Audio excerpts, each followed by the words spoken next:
Come with me now behind the scenes to see how millions of these berries get dipped one at a time. Getting 500,000 fresh, delicate, perishable chocolated strawberries out the door on February 13th, but the rest of the year is a pretty good time. This was the perfect gift for the upcoming holidays. You're going to get that call, you're going to get that reaction that you're looking for. That's not just roses, it's not just chocolates, it's the two combined together.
I was destined to sell strawberries for a living.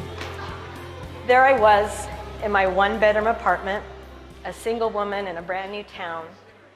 I got a $1,500 cash advance on a credit card, and I took my passion and hobby of chocolate dipping strawberries and started a business. I had absolutely no business experience, no business education, but I had a lot of passion. She would make all these fancy desserts for my brother to take into his real estate offices that he was calling on. Well, when I moved to LA, it was 1985, interest rates had just plummeted for the first time in a long time. Remember, they'd been up to like 19%, and now they're down around the 6 and 7% level, and he was so busy. So he had 20 top offices, and he gave me his bottom 10. Well, all these people still expected all this fancy goo at the holidays, and they were my offices now. So Emily was gracious enough to share her recipes with me, and we'd buy the ingredients together and we'd make everything together. And she's the one that taught me how to dip my beloved berries in chocolate. I loved it, and it became a hobby. And I didn't wait for the holidays to come around. I took the berries in to the real estate agents almost every time I called on their offices.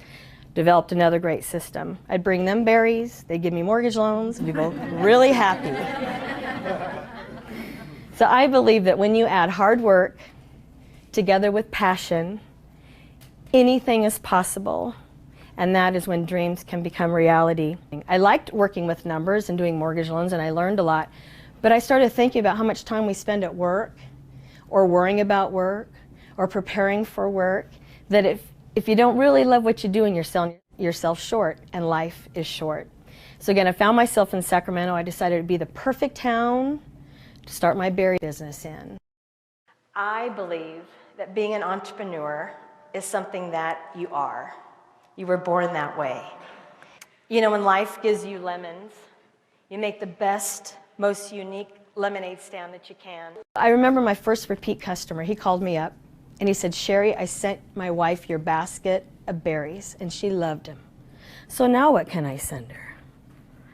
Like, oh, well, time to start developing the product line.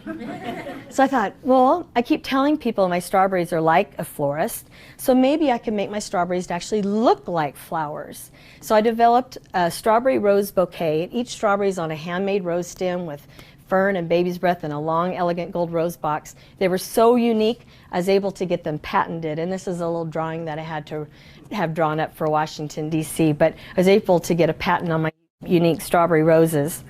Brand new thing called the internet. And I wanted to take advantage of it and learn how to ship my berries nationwide on it. So you can imagine how thrilled I was when a young, tech-minded, corporate lawyer approached me with the business deal of a lifetime. I went all in immediately. Well, it only took me about a year to realize that I had trusted the wrong person. I didn't do my due diligence, and I agreed to a very bad business deal, one that could possibly put me below that 51% ownership line, and I could lose my company. And over the next 10 years, I was chipped away at, and chipped away at, and chipped away at, until I did fall below that 51%.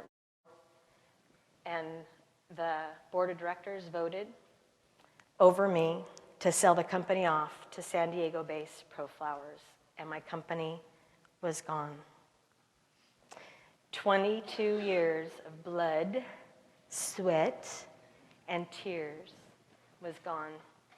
My heart was broken, and it was the hardest time of my life. I felt like I had lost one of my kids, and I definitely went through a grieving process.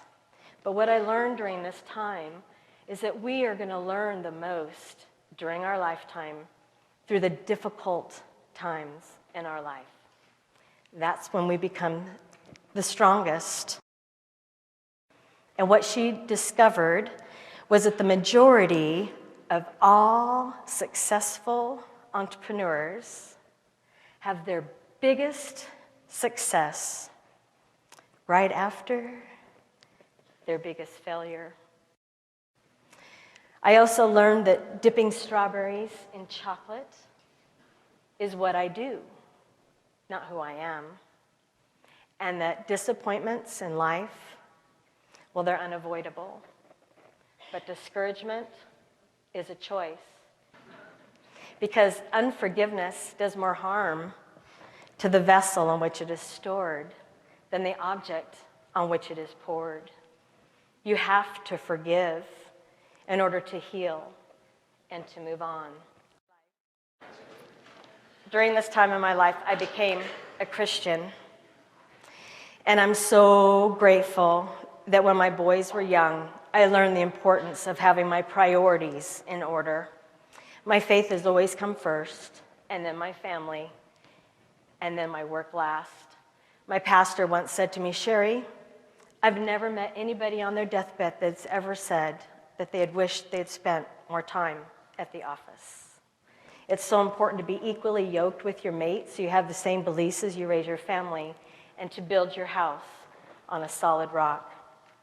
But God is much more interested in my character than my comfort.